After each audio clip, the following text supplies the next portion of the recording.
Welcome to 25 ways to improve your website. It's actually 28 ways. I actually added a few bonus things in here. Had to throw in some social media for you guys. All right. Who am I? Well, I spent 23 years in the outdoor advertising agencies. I worked for Gannett. I worked for CBS Outdoor.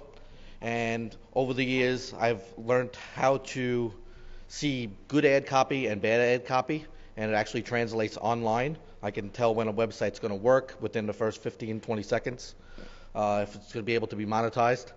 I started on the internet in 1999. I tell everybody that I started in 1999, but I really started in 2001 because the first 2 years I did everything wrong. Just like most people starting on the internet, you build a website, you think it's going to work, and it ends up not working. So in 2001, I started making content-filled websites. This was about the same time that all the Florida update was happening and the data feed sites were getting pretty much hurt. So I ended up just starting making content, monetizing it with affiliate program links and all that stuff. 2009, I started managing affiliate programs, and I seen the need for a lot of affiliates out there that didn't know how to make a website, so I started teaching what I know, and that's where I am today. I'm a co-host on Affiliate ABCs. It's on the geekcast.fm. Hope anybody ever listen to it? Cool. Affiliate ABCs on geekcast.fm. Podcast on how to get started with affiliate marketing. All right, what we're going to discuss today. This presentation, it's really, like I said, it's 28 topics. I just thought the 25 ways to improve your website sounded better, so that's what I went with. Your little sheet here, you can take this home and look over your website. I call it first glance, second glance, third glance. And as you see as we go along, you read it from left to right, of course. You can write on it right now, but I prefer you to take the worksheet home and look at your website and circle or check off. Every link that I'm going to talk about today is on my website, viniohair.com/help. So let's get started. Number one, your website now. Who in here is brand new, just starting out? Okay. Using WordPress or you're using HTML sites?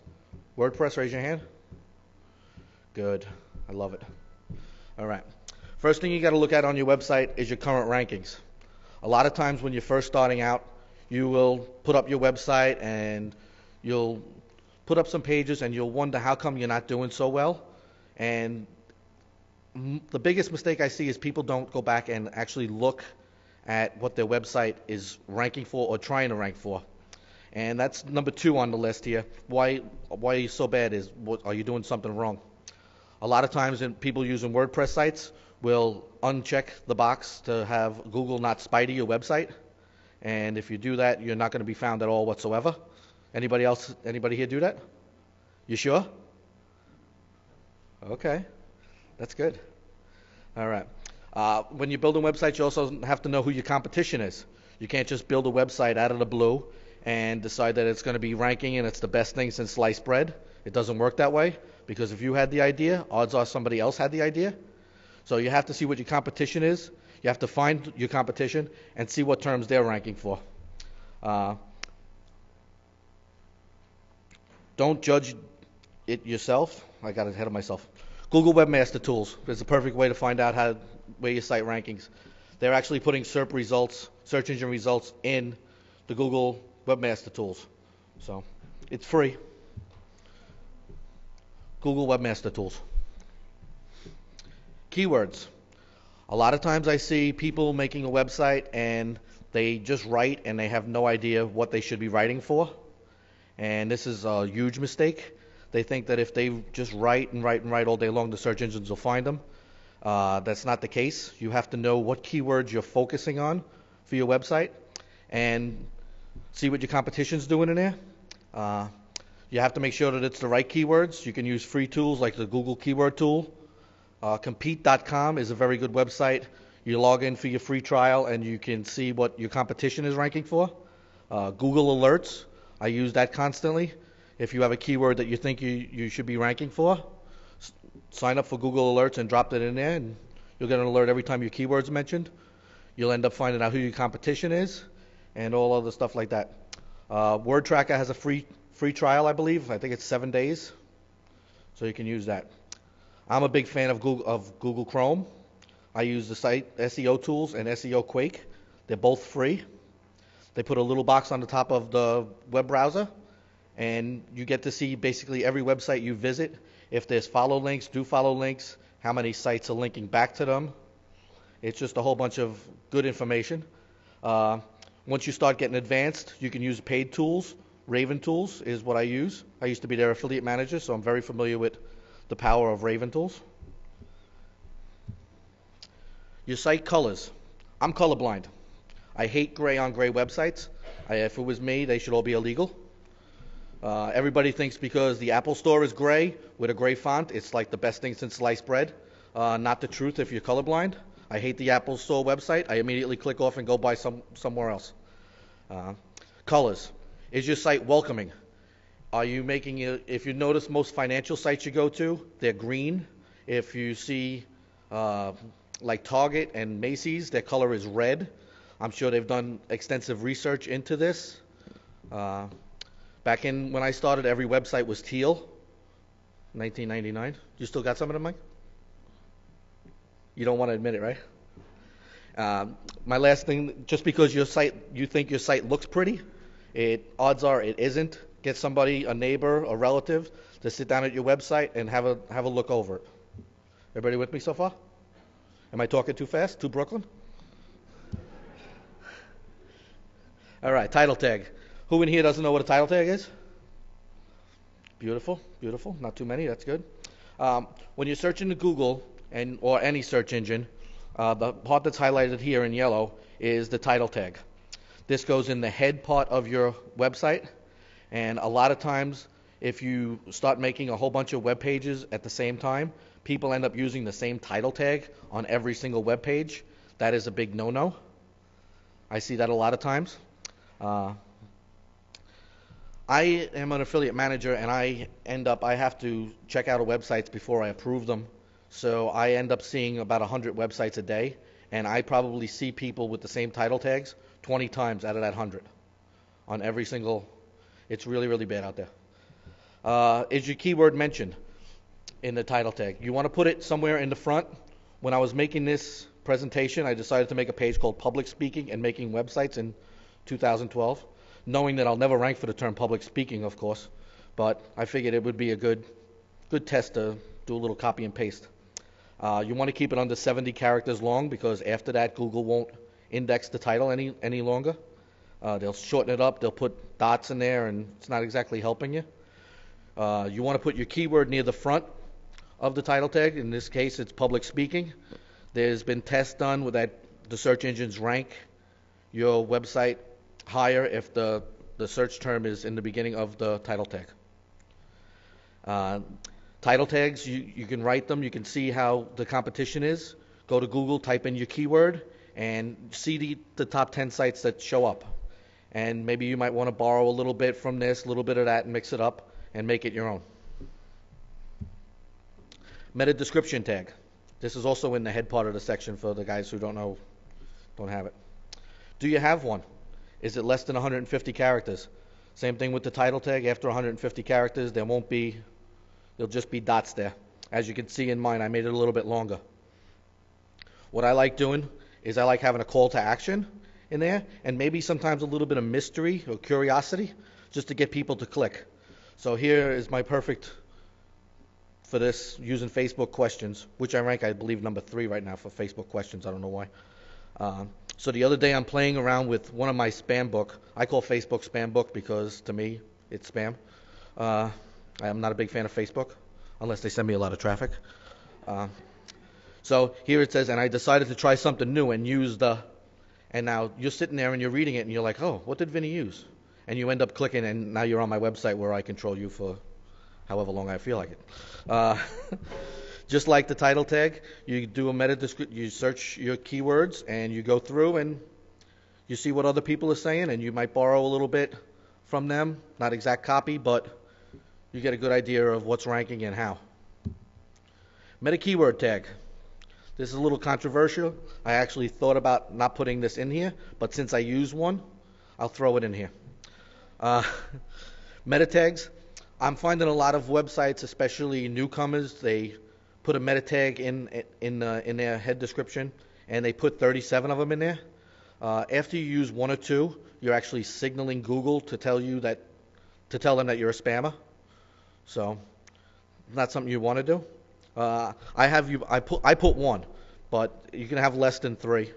The search engines claim that they don't use this as a search ranking. I don't believe that.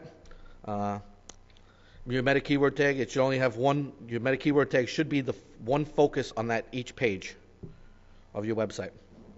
Most SEOs will tell you to don't even bother with this. I've been doing this for 10 years now. I use it. I'm finding right now that there's directory sites being built and there's software, and they're going in and they're grabbing the meta keyword tag and using that as the category where they list you. So you can end up with free backlinks just by having a meta keyword in your title. Bing claims that they use it to catch spammers. I'm not sure if I believe that or not. I haven't seen any evidence of it, but the SEOs in the space will tell you that. Search box. Yes, 11 o'clock is too early for a presentation in Las Vegas. How many people here don't have a search box on their website? Okay. Nice, Todd. Thank you. All right. I normally put two search boxes on my website, one up on the top and one all the way on the bottom to catch people who might not have found some stuff that's on my website. If you notice, if you go to Macy's or JCPenney or any of those websites, they all have a search box, and it's always above the fold, exactly where you should use it. 90% of e-commerce sites have them on their website. And if you use Google Analytics, you can actually go in and hook it up with your Google Webmaster Tools, I believe it is, and you can actually see what terms people are using to find you in your search box, and you take that search term and you end up making new pages with that search term. It's a very good way to get more traffic to your website. Logos. I pulled this logo off a website about a week ago. They were actually selling ugly tub tiles. Makes absolute no sense, but this is something, this looks like actually my Photoshop skills actually can do. A lot of websites I'm finding don't have a logo. Why? They just don't bother. People are used to seeing them. I know it. I'm a big guy on building trust within a website. So if you're building trust, you want to have a nice logo, make it look good. And a lot of times if there is a logo, they don't link it back to their homepage, which is a big mistake. You should always have that link back to your homepage. You want to have your alt tags. Everybody in here know what an alt tag is? Good, very good. Not one person. Cool. Once again, like in your website colors, you don't want to be scared to get constructive criticism. Ask somebody, a family member, a neighbor, to look at your logo. You might think it's the greatest thing, but it normally isn't. You know, I suck at Photoshop, so I outsource all of mine. I use lesruba.com for all my logos. She's very good to work with. All right, About Us page. How many people in here have a website and don't have an About Us page? Thank you. One person. I should bring you up here and single you out now. All right, your About Us page. It's the one thing that customers don't buy from a website. They buy from you. They want to know that you are very trustworthy before they put their credit card actually in, to make a purchase. So my first thing is, do you have one? I'm glad only one person in here doesn't have an About Us page. For me, it's the most important page. I won't launch a site without one. Is it personal? You have to explain why your website should be the one to buy from. Is it easily found on your site? It should be in your footer and probably with a no-follow tag on there so that you don't create link juice for no reason. It's just another source to build trust. It's all about building trust on the internet. A great example of this is Derek Halpern's socialtriggers.com. You go to his website and it's all about how he can help the customer. And then it's a little bit about himself. It's probably one of the greatest pages on the internet. I hope Derek's listening to this. Hello, Lisa. Thank you for being early. All right. Alongside your website, does your websites have blogs? Most times, your WordPress site is considered your blog if you make your static homepage. Is it WordPress? Is it a paid theme? Are the permalinks set correctly? Permalinks. Who in here does not know what a permalink is? Okay, permalink. Todd, you're killing me back there. Permalink, when you write your pages on WordPress, WordPress names the page and it will name it something like P equals 35 question mark. You want to be able to reset it in your, I believe it's in your general settings. Actually, in the general settings, there's a thing for permalinks. And you want it to be either your category name or your post name or both. I just use post name. For me, that's enough. You want to make sure that your site can be interactive with the customer. So if people are leaving you questions and answers and stuff, you want to be able to answer that question as soon as you can. You want to make sure that your blog has all the social media sharing buttons. I call it cheerleader marketing. Let somebody else share your website for you. It's free. Contact us page. Just as important as your About Us page. People want to have the right ways of contacting you. Is the information correct on your website? A lot of times I'll make a website and then 3 years down the road, I might have changed my phone number or the P.O. box that it leads to, and all of a sudden nobody's contacting me. Actually, my websites, you should be making your website so good that people shouldn't be contacting you. But that's another story altogether.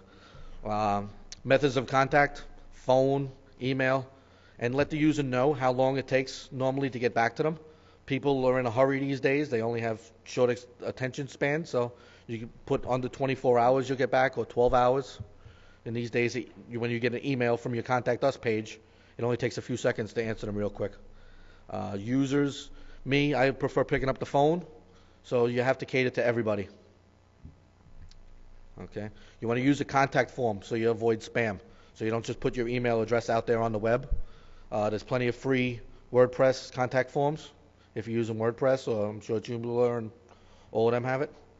And every time a reader asks you a question in an email, it should go on your frequently asked questions page. Because if somebody is searching for that and they actually go and contact you, odds are it should be a page on your website. Everybody with me so far? I see a lot of circling going on your homework page. That's good. Privacy policy. Google requires you to have one to work in their network. So why not have one just to be on the safe side? Once again, do you have one? Does it have the correct info? Is it easily found in the footer? And you can make it a no-follow page because there's no reason to create your own link juice to your privacy policy. It doesn't need to be searched for on the web. You can find free templates online. SERPrank.com has a good one. You just go in there and you enter your little bit of information, what your cookie duration is if you're planting cookies, how you're going to use their email, stuff like that. Trust. This took me a long time to figure out. For a website to work, you have to have the users actually trust your website. You have to think to yourself, would you buy something from your own website? Even though you're so close to it that you think that you would buy something from your website, actually taking out your credit card and putting it in there is a whole step altogether. Once again, you should ask your family members, what they think about your website and all of that stuff. It's an ongoing thing. Building trust on your website is never, I just built a frequently asked questions page or a contact. It's an ongoing thing, 24 hours a day. Email newsletters, my heart and soul. How many people in here do not have an email newsletter? Why? You don't find, you don't have the time to write one, and all of that stuff is what I normally get. You have to have an email newsletter list. Google just did an update a couple weeks ago called their freshness update, and one of my sites got hit with it. And this particular site, I have 7,000 email newsletters subscribers, and they're very diehard, and they open up every email I send. Sometimes they open it up twice. So the site's traffic went down probably about 3,000 per day, I noticed. So what I did the following week is I sent the email newsletter out every single day. Not one person complained, and I got my traffic to above where it was before Google came out with the freshness update. Google came back and seen my website, and they says, oh, he's posting fresh content. So they ended up putting my rankings right back where it was, all because I have an email newsletter list. That you want to have an offer for free signups. So if you got a travel site, you want to put up, make a little free ebook, 10 best ways to save money on a vacation, or best places in Texas to get a steak. Anything you can use content from your own website. You could take some older pages, freshen them up, put them together in a PDF, and have that as soon as the person signs up for it, you turn around and send it right back out. I use Aweber, and if you're using WordPress, you can set up Aweber to every time you write a new blog post, it goes out as your email newsletter. You can set it up to have it go instantly. You can have it do it once a week. You can have it do every 10 times you post to your blog, it goes out as a nice little newsletter. That's what I do. I send it out every single time I write a new piece of content. So as I'm writing content for my website or /blog, it ends up going out as my newsletter. I don't have to write another newsletter separate. Use Twitter and Facebook to get people on your list. It's pretty much free traffic. That's all I do is drive people from Twitter to Facebook. Actually, I use Twitter to Facebook. This way I get them on the fan page. And it's almost like email marketing because once you're in Facebook's system, I can email you all day long. And that's what I do. I use Twitter to get them on the Facebook list of my fan page. And then I turn around and get them on my newsletter list by posting to Facebook. You should always be building a newsletter list. It doesn't cost that much. I think Aweber is $29 a month or $19 a month. I'm not even sure. You know? You don't send out email newsletters? I've been waiting for one for years from you, Lisa. Site navigation. Is it easy to find items in your navigation? A lot of times I will see a brand new website and they'll have 37 links in their navigation. Most of the time these are site build it templates, and people just fill it up, and the reader ends up getting lost. You want to control where the reader goes on your website, so having maybe 5 at the most, you can put them on a landing page that you want. One of my popular things is in my navigation I have a link to join my newsletter, and it's a whole page on about the 7 best reasons why you should join my newsletter. I put on there that intelligent people are on the list. You know, I don't spam. My mother's on the list. You know, a whole bunch of stuff like that. And it ends up getting newsletter signups, which for me is the holy grail. You want to make sure that your website navigation is spiderable. A lot of times I see JavaScript drop-down boxes, which Google is claiming now that they can spider, but why take the chance? Make it pure HTML. You want your site to be crawled by the search engines. Backlinks. Who in here does not know what a backlink is? Beautiful. A backlink is when another site links to you and ends up giving you some Google juice, as I call it. Backlinks. Do you have any? You should always have a plan to get more backlinks. You can never have enough backlinks. And normally what I do is I find the competitors' backlinks, who's linking to them, and I just drop a little email in there. Hey, you're linking to such and such. How about you link to me? Or maybe I will do a guest post. I'll give them free content with my links already embedded. This way I know what my anchor text is going to be, and I can design the website, the page of content that I give them to rank for a certain keyword. This way maybe they'll be number 2 in the search engine, and the user will end up being back on my website, where my website is number 1. This way I'm controlling the top 2 for that search term, or try to, somewhere in the top 10. Bleco.com. I used to use Yahoo Site Tools, whatever the hell it was called, but they took it down. So now I use Bleco, and you type in the link and whatever your competitor's website is, and you will see all your competitors' websites, who's linking to them. It's a very, very cool tool. If you use Firefox, the extension you must have is called Quirk Search Status. They put a little add-on in the bottom right-hand corner of your website, and you can see like 17,000 different pieces of information, who owns the site, who's linking to the site. You can see archives of the site, how old each page is. you can see who's individually linking to each page. So that's the URL right there, quirk.biz/search status. One of my favorite tools. Images. Does your site have any images? For a long time I was building what's called newspaper sites, just white background, black text, and not really pretty to look at. They were ranking like crazy, but eventually that changed. People like seeing pictures. Think about when you're doing your own shopping. You go to JCPenney, you like seeing pictures of whatever you're searching for, tea kettles or red widgets or whatever. So customers like them, so give them what they want. You want to have them at the right size. You want to have them optimized for fast loading time. You don't want to put too many images on a page. If you have 40 or 50 images on a page, it takes forever for the page to load, and you'll end up leaving users will click off your site and go bye-bye. Alt text. You want to make sure that your pictures have alt text on them so that you can tell the search engines exactly what the picture is about. You don't want to make it too spammy, but you want to describe the picture in the most necessary words. The more words for me, the better. I'll put a paragraph in there sometimes. There's a free tool to optimize your website. It's called picnic.com. You upload your images to it, and it will give you a new size, a new dimension, and it'll make it faster loader on your website. They also got a Firefox extension and a Chrome extension. So you can just click on the website, and you can actually go to other people's websites and see what their pictures are loading for too.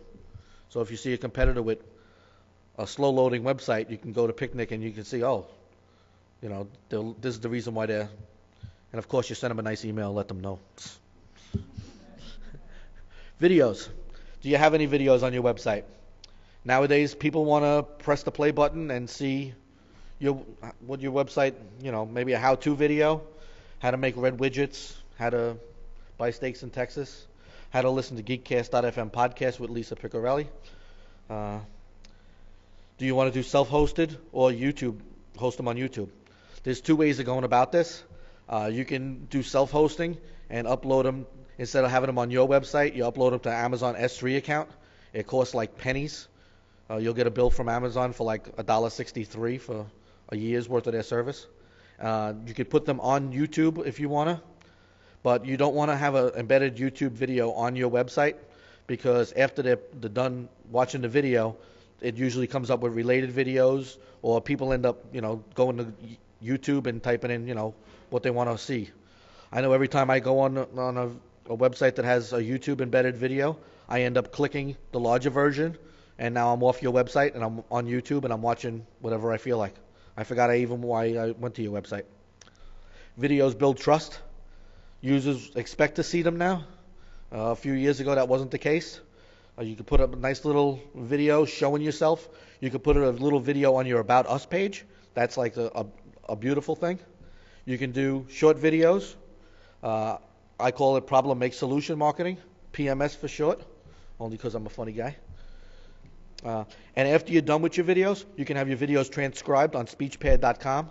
It costs about $1 a minute, and that ends up being content. So you can turn around and make a website video all about how to buy steaks in Texas and make it 3 minutes long. It'll cost you $3 to have that transcribed, and you can end up with 5 pages because you can speak much faster than you can type, and it's actually natural flowing content, which is stuff you can't buy. Another thing, never have them autoplay when you go to a website. Every time I do that, I click off the website and I'm gone. Normally 99% of the times I got my headphones on, I'm listening to Sammy Hagar, and all of a sudden somebody comes along and I don't even know where the video's playing half the time when I'm on the sites. So don't do that. You don't want to piss users off. Lord knows I've done that enough. Landing pages. In your navigation, you should have at least one page that leads to a landing page, what you want the user to do. Like I said before, to an email newsletter list, or maybe you want them to go to your video page. You want to keep it nice and clear, no distractions on the page at all whatsoever. And if you're a merchant, you want to have quick checkout, and you want to tell the customers exactly what to do and where to go. If you do that 90% of the time, people will do it. You want to get your user to the shopping cart as fast as possible. You don't want to have them click here and then click to another page and click to another page. You want no sidebars, no navigation on your landing page, No distractions, just what you want the user to do. No leaks to any other pages on your site. People aren't going to go to your landing page and then decide, oh, let me sign up for the newsletter. It just doesn't happen. Internal linking. Very important. Whenever I make a new web page, I make sure it links to 3 other web pages on my site. This way, if somebody comes by and scrapes my content, I'll find out about it right away because I will have a Google alert in my email inbox that my site was mentioned. How many people in here have Google alerts set up for their websites? Very good. You should have a Google alert set up for your website, at least with the term link, dot, / and your website. This way, when somebody new links to your website, you'll be able to find out. You should have one with site.http with your website, and this way, every time you get a page indexed in Google, you'll know that Google found your website. It's also a good way of finding out if people scraped your content. There's a whole bunch of different things to do with Google Alerts. I can sit here all day long and just talk about Google Alerts. In your internal linking, you want to have natural flowing. Only have it linked to, you don't want to make content that says stuff like, oh, buy my red widget is great. You just want to have it natural flowing somewhere in the content where it makes sense. I don't go out of my way to do internal linking. If you're on WordPress, there's plugins that you just go in and you can drop your keywords in, and whatever pages you want them to link to, like say I'm making a site about red widgets. Every time I use red widgets in my post, it will link to my red widgets sales page. Very helpful. It helps a lot of things, internal linking. It keeps people on your website. Google will probably rank your website higher if you have a visitor coming to your site and they're clicking through 3 to 5 pages than if somebody just came to your website and clicked and left. So, makes a lot of sense. It also helps Google spider the site. Your on-page content, keyword density. Matt Cutts just made a video talking about keyword density and how it doesn't, work in Google and all that. I say bullshit. I keep it in mind as I'm writing. As I'm approving affiliate sites, my daily job is to look at all of these websites, and I'm seeing a lot more of people with keyword density in their website, 70, 80%. They're writing, I love blue widgets. Blue widgets are the best. Blue widgets are better than dark blue widgets. It goes on and on and on. And this doesn't work. The 70, 80% doesn't work. Is there a happy medium? Probably not. Matt's probably telling us some truth there that they don't count it. But if you have a website with 70%, blue widgets, it's not going to rank. I keep my keyword density around 3, just a set number that I've been using for years. The software that I use called Content Composer, it actually tells me my keyword density as I'm writing, which is very helpful. I'm not married to it. It's just something I've always done. So there's a lot of people who will tell you keyword density don't matter. For me, it does. You always want to have quality on your website. You're writing, so you shouldn't be writing blue widget is this. I have the best blue widget. You want to have it. I suck at writing. I'll be the first to tell you that. I'm the number one outsource thing. I just recently switched from Elance to iWriter. iWriter.com. It's a service. You go in there and you can actually choose how much money you want to spend on an article, and very similar to Elance, where you can outsource 10 articles, 20 articles. I will do all of this, and I will have separate posts. Say I'll put a job out for 10 email newsletters, and it'll go out, 10 blog posts, and it'll go out as my email newsletter. So I end up killing 2 birds with 1 stone. Site speed. Who in here does not know what their site speed is? Very good. I got a fan club back there. Everybody in the last row is raising their hand. Yeah. All right. Your site speed, Google is considering it as part of their algorithm. If your site is really, really slow, you're not going to get ranked as high as a site in your same niche that is fast. They haven't exactly said how much they're penalizing you or all of that. But if you take some of the steps about how you can improve it with like the picture optimizing, video loading, stuff like that, you'll be a lot better than the competition who hasn't done this. All of this information is in your Google Webmaster Tools. It'll tell you, you just got to hook up the little button with your site speed tools. Cheap web hosting is not worth it. A lot of my sites were on GoDaddy, and I was on a $4.99 plan, whatever it was. When I moved my website off that hosting, which had 22,000 other websites on it, and 19,000 of them were spam or porn sites. When I moved it off there, my traffic went up like 40-50%. So you might want to put $4.99 and get that hosting, but you're much better off with $9.99 hosting or better. GTmetrics.com is a great source to see what's slowing down your website. You put your website in there, and it will crawl your whole website, and it'll tell you that you can compress this image a little bit. You might have some HTML errors that you didn't know that you had. It's a lot of stuff to increase your speed. It's one of my favorite sites, gtmetrics.com. Blogs in your niche. Good way to get backlinks is to go find other blogs in your niche and end up leaving good comments, even though most of the times it is no follow link and you don't get credit for it. Odds are somebody is already reading that website and they are in your niche and they're looking for your similar product. So go in there and leave some comments. I do it every Monday. I have a folder for each day of the week for each one of my websites. Monday I might go in and talk about my red widget site. Tuesday it might be steaks in Texas. I'll have like 7 or 8 sites that are normally ranking in the top 10 for different keywords that I want to rank for. And I'll end up leaving comments in there.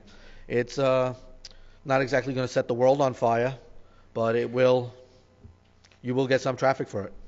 You want to leave a good comment, nothing spammy. Normally a paragraph, take a couple minutes during the day, just write out a few paragraphs. And other people who leave links, you can go there and go onto their website, and you can actually get backlinks from them. You can actually go there and send them an email saying, hey, I seen your site on such and such. I left a comment. Do you accept guest posting? Just trade links back and forth. There's a lot of quality sites that you can see by doing this. Use Google Alerts for keyword phrases, and you get instant results to your inbox. So I'm making a web page about blue widgets. I go to Google Alerts, I put blue widgets in quotes, and it'll turn around and email me every single website that is listed for blue widgets. And most of the time you can go see the WordPress websites, blogs or whatever, and you can go and leave a comment on it. You know that they're in the Google index. You know that they're probably ranking if Google sent you an email letting you know. It's a very good way to get some traffic back. Forums. Not as popular as they used to be since Facebook killed them all, but you still see a lot of competition there. Participate in the forums. Be helpful. I'll go in, like I said, once a week. I'll have my folder set up for Blue Widget Monday, and I'll join a couple forums. I'll find a few different websites, and I'll end up being the master of that forum. People will come and ask me questions about it. And, of course, my signature is in my link to my website is in my signature. So people end up finding me, and I become like the master of my own domain there. You always want to have a good signature. Besides your website, you turn around and put your Twitter in there. You put your Facebook fan page in there. And this way you end up getting the people onto your email newsletter list eventually. When you find a good forum, like I said, you want to become the expert there. Odds are it's very easy to do. If somebody has a question, you turn around and Google the question and find out the answer and just rewrite the answer into your own words and put it up there. And as long as you're not spammy, the forum admin will leave your post up there. So go in there and make maybe 10 posts before you start putting your signature in and dropping links to your website. All right, a little social. YouTube. Who in here does not have a YouTube account linked up to there? Okay. I'd love to know the reason why. Okay. You want to build subscribers and friends. That equals recurring visitors. You'll end up having a whole bunch of people, like I'm in the auto niche. I have a whole bunch of people who are friends of mine on YouTube. Every time I upload a car video, they get an email, and they end up back on my website again. So it's free traffic. It's out there for the taking. Like I said before, helpful videos. You make how-to videos. Think about how many times you're searching Google and you turn around and, because you're looking for information on how to do stuff, you turn around and you end up on a helpful how-to video on YouTube because it's in like the 3rd result. So people love that. When you're doing YouTube, in your description, you want to have a link to your website page where you have more information, and you want to include the HTTP in it. That makes the link clickable. It's still a no-follow link, but it ends up people are watching a video for 3 minutes. The only place for them to click is your website, and that's exactly what you want. To get more friends and subscribers to your YouTube channel, you want to leave some comments, just like with the forums and the blog. You go to YouTube and you search for blue widgets. You find the best blue widgets thing, and you end up leaving a comment. People will click on your name, or you can even drop a link in there if you want to. It depends on how many views the whatchamacallit has. Thanks, Lisa. That'll be a 1 beer penalty. Same thing with Twitter. Do you have an account? Is your keyword in your bio? I use a service called TweetAdder, and right now it's searching for everybody who is using the Affiliate Summit hashtag. So if you're using that on your account, odds are I'm going to be following you by the end of the day. Automatic. You could set this up for your keyword, or you could set this up for every time Lisa P sends out a comment, an app message. Any app message Lisa sends, I can end up following them back. So that's good. You want to be interacting with your Twitter account. You don't want to just have a Twitter account and blast out messages. If you're on Twitter, you know exactly what I'm talking about. You don't want to follow just like the coupon sites that are just dropping links. You don't want to be bothered with that. You want to build followers in your niche or problem solving. I have a website all about vacations, and most of the time people are writing me on Twitter, hey, how do I find the best steakhouse? How do I do that? I'll end up going to Google and finding a problem, and all of a sudden they'll tell 10 friends about it. And as you're interacting, you end up with more Twitter followers. And then you get the Twitter followers to go onto your Facebook account, where you can email them through Facebook, or you can email them to death once you get them onto your email newsletter list. Everybody going to have an email newsletter list by the time we're done with this? I hope. Find somebody influential in your niche and follow them, and follow who they follow. I have TweetAdder set up right now to follow everybody who Missy and Sean have @messaged that in the last 6 days. This way I end up knowing that they're a real person, because Missy and Sean are interacting with them. So I have pretty much everybody in the affiliate marketing space will be followed somewhere along the line. No work from me. TweetAdder is a really nice program. It's been used to be for some spam and stuff like that, but if you use it the right way, it's a good way to build followers in your niche. Be funny and informative. People don't like to follow people who are boring. Make them laugh. You'll end up interacting. You'll find some great people in your niche. I use Hootsuite, and I send out some automated messages sometimes. I'm sure if anybody's on Twitter here, you've seen people leave quotes from like people who are famous or dead, and that's the only reason why that is done is because they will rank in the search engines for that term, and you'll end up following them eventually. So they're just doing that and blasting out messages. I try to be funny.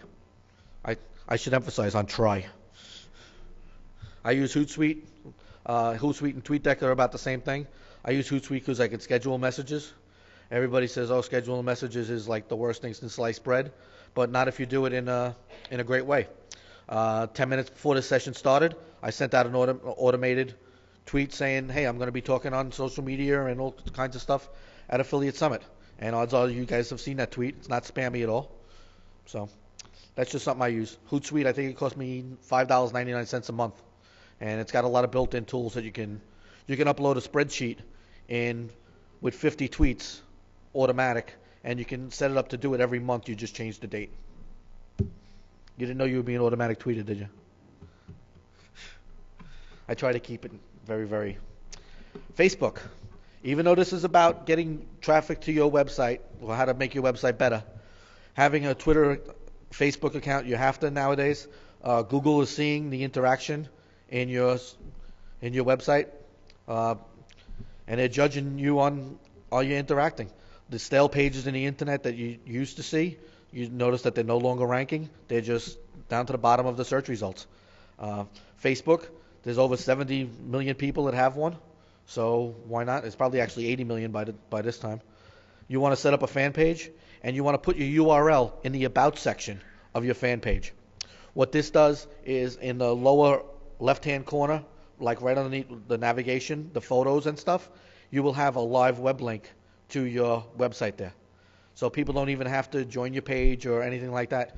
You just put something like, I have the best blue widget website in the world, come visit. And people will end up doing that. Now the thing is with Facebook, since they made the deal with Bing, they no longer, or they never did, let Google search it. Google can search Facebook fan pages. I'm not exactly sure how they do it. I believe Google results scans Bing's search results, so they end up finding the fan page that way. So now all of a sudden your fan page is ranking in Google. It's a little tricky. I'm not exactly sure how it works, but that URL is it's not a do follow link. It's a no follow link. But with 70 million people out there, you want to get some of that traffic onto your website. You want to have Facebook contest. Make sure you do all the rules that Google wants. And I actually got thrown out of one of my accounts because of running bad contest. So you don't want to do that. It builds fans, returning customers, and you want to like I said, you want to make sure you use a Facebook approved app. There's like 6 or 7 of them out there. You just go to the Facebook About Us page and you'll end up finding it. Like I said before, I use Facebook to get people to my email newsletter list over and over and over again. Google Plus. Who in here does not have a Google Plus account? Wow, surprised. I was expecting everybody to raise their hand. Who in here with the Google accounts have a business page set up? Very good. I recommend you get a business page set up for each one of your websites. It's a little bit of work, but in time I can see Facebook not mattering as much. I will give you a little tip, and it doesn't matter if you do it on your Facebook, on your Google Plus business page or your main account. Whenever you write a new blog post, you turn around and you drop the URL with the full HTTP into the box where you would type your message. Don't pin it to where they want the URL. Just drop the whole HTTP in there, and your site will get indexed in Google in 4 minutes. I was actually going to write a blog post about this, but then I says, it's easier to just talk about it. It would take me 10 minutes to write a blog post about how to get indexed in 4 minutes. Doesn't make much sense. So,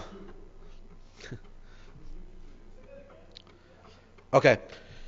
Just like when you type your search status in, the little white box that you have, you drop your URL in there with an HTTP link and your website or your new page, whatever you make. And Google will spy to that, and you'll be in the Google search index in 4 minutes. On Google Plus, yeah, in the white box.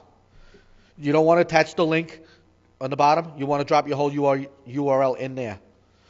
You know, write a little paragraph. My red widgets are the best, and drop the URL in there. Google, I've seen it work 99% of the time. I don't know if they'll be cracking down on it. They might have changed the thing today, but that's what I've been doing. 4 minutes after I drop the URL in there, I get a Google alert that I have a new page found in the Google search results. So another good reason why I have Google alerts set up. I'll end up getting the email in 4 minutes, and if I type in red widgets into Google, not logged in, I'll end up being in the search index.